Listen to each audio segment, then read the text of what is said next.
Hello students, welcome back again to English class. Today we will continue the second chapter of the book Snapshots of Class 11 titled The Address, written by Marga Minko. As you already know, this is a beautiful story filled with the emotions of a daughter for her mother, who is no more now, and she wants to bring back all the belongings of her mother to keep them as her memories. That belongings were kept at Mrs. Dawling's house in the Holland which they left during Second World War. Now after many years, when she decides to take back all that things from Mrs. Dawling's and reaches her address which she had remembered all those years, she was completely ignored by Mrs. Dawling's. So she returns back to the station to go home. But afterwards, she decides to have a second visit again to that address and to meet Mrs. Dawling. Now, today we will continue from that part of the story when she reaches Mrs. Dawling's house for the second time and meets her daughter. So, while she met her daughter, what happens next that we are going to continue today? And we will start from the previous paragraph where we completed last time. I followed the girl along the passage. An old-fashioned iron Hanukkah candle holder hung next to a mirror. We never used to it because it was much more cumbersome than a single candlestick. So in this paragraph already we know that while she was going through the passage, she saw that old style candle holder which belonged to her past, and according to her it was very heavy, that they never used it before, but here it was hung near the wall. Won't you sit down? Asked the girl, asked Mrs. Dawling's daughter to narrator. She held up, opened the door of the living room, and I went inside past her. I stopped horrified. I was in a room I knew and did not know. I found myself in the midst of things I did want to see again, but which oppressed me in the strange atmosphere. So, here, daughter's deep emotions come out as she reaches inside the room and she sees around her many things which belong to her past. So, she is somewhat horrified and she is saying that she knew that room and did not know. She knew that room because all the things kept there belonged to her past, and she did not know that room because she came there for the first time. So she became a little horrified and shocked to see all that things, and she wanted to see that things again, but she said she was feeling they were kept in strange atmosphere which oppressed her, or because of the tasteless way everything was arranged, because of the ugly furniture or the muggy smell that hung there. So here she means to say that although she wanted to see all that things she had been longing for since long, but as she saw that things, they were arranged in so mismanaged way and they were looking so ugly, and the humid smell also was there in the room. So all that things made her feeling hatred of that things. And further she says, I don't know, but I scarcely dared to look around me. The girl moved a chair. I sat down and stared at the woolen tablecloth. I rubbed it. My fingers grew warm from rubbing. I followed the lines of the pattern. Somewhere on the edge, there should be a burn mark that had never been repaired. So, here, as she sits down on the chair and she looks at the tablecloth in front of her, kept on the table, she notices a burnt mark which had been there since many years, as it was with them that time also, and she felt that it had never been repaired by Mrs. Dawling's either. My mother will be back soon, said the girl. I have already made tea for her. Will you have a cup? Thank you. Other accepted her offer of tea. I looked up. The girl put cups ready on the tea table. She had a broad back, just like her mother. She poured tea from a white pot All it had was a gold border on the lid. I remembered she opened a box and took some spoons out. So, as Mrs. Dolling's daughter was preparing tea, the narrator was observing her and all that things. She's observing that she had same broad back like her mother, and the pot she was using and the spoon she was using, all that things she remembered that were her past belongings. That's a nice box. I heard my own voice. It was strange voice, as though each sound was different in this room. So, as she was talking to Mrs. Dolling's daughter, she was feeling that because of shock, she was feeling her sound was coming from somewhere else, and everything looked strange to her. Oh, you know about them? She had turned round and brought me my tea. She laughed. My mother says it is antique. We have got lots more. She pointed round the room. See for yourself. So, as Mrs. Dolling's daughter does not know anything about that things past and anything about that girl, so unknowingly she tells about that things to the narrator, which she already knows that these are antique, and she points out towards that room even where other things of her past were kept. And the girl does not know anything about that, Mrs. Dolling's daughter, and she wants to say many things to narrator which she already knows. I had no need to follow her hand. I knew which things she meant. I just looked at the still life over the tea table.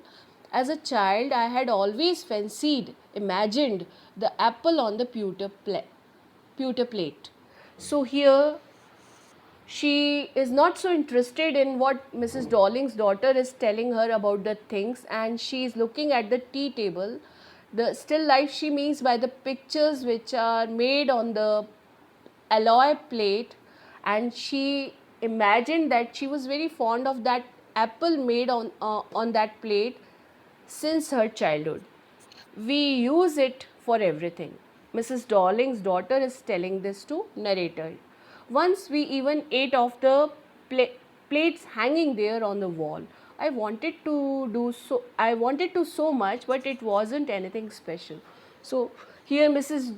Dolling's daughter unknowingly further tells her that they use these plates for everything, and even the plates which are hanging on the wall, they also use that plates also.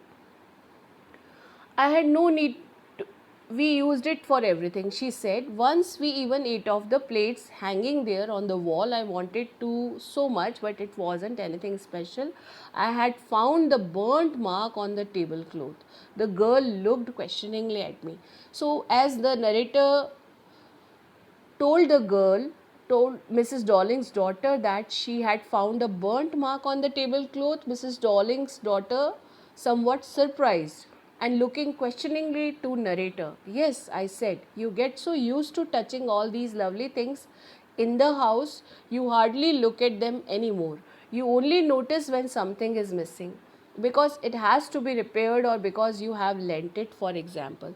So here, when the girl is surprised to listen that their tablecloth had a burnt mark, the narrator explains to her that you hardly notice anything when you used to look at them every day in your house, and you only notice when something is missing from your house. She is telling her own experience to that girl, and she says that whether you have given it for repairing or you have lent it to somebody, then only you remember that things belong to you. Again, I heard the unnatural sound of my voice, and I went on. So, despite feeling so strange while saying all those things to Mrs. Dolling's daughter, the narrator continued saying her other things also of her past. I remember my mother once asked me if I would help her polish the silver. It was a very long time ago, and I was probably bored that day, or perhaps I had to stay at home because I was ill. As she had never asked me before, I asked her which silver she meant, and she replied, surprised, that it was spoons, forks, and knives. Of course, and that was the strange thing. I did not know the cutlery we ate of every day was silver. So, in this paragraph, the narrator is explaining to Mrs. Darling's daughter how she is used to all that silver cutlery which they used every day in their house, and when one day her mother asked her to help her polishing that cutlery, and that day she knew that that cutlery was silver. Never before that, although she had been using that cutlery all those years. The girl laughed again. So, listening to this, Mrs. Darling's daughter laughed. I bet you don't know it. It is either. I looked intently at her. So, now we have understood why this whole incident was narrated by the daughter, by the narrator of the story to that girl, because she wanted to make her notice the cutlery which she was using was silver and that belonged to her. She wanted that the girl should know what that cutlery was made of. So she only asked her, I bet you don't know either that your cutlery is also silver. And while saying this, she observes her deeply to notice her expressions. What we eat with? The girl was surprised and asked her again, what we eat with? Well, do you know? And the narrator asked her, do you know that what you are eating with are made of silver? She hesitated, as it was a news for that girl that she ate in silver cutlery, so she was very surprised and hesitated. She walked to the sideboard and wanted to open a drawer. I will look, it's in here. So she wanted to notice all that things again and wanted to confirm that whatever they had been using all those years were made of silver. So she went to that drawer where all that cutlery was kept to look at that cutlery again. I jumped up, and while Mrs. Darling's daughter was doing all this, the narrator stood up. I was forgetting the time. I must catch my train, and she decides to go back to train. She had her hand on the drawer. Mrs. Darling's daughter had her hand on the drawer. Don't you want to wait for my mother? No, I must go. I walked to the door. The girl pulled the drawer open. I can find my own way.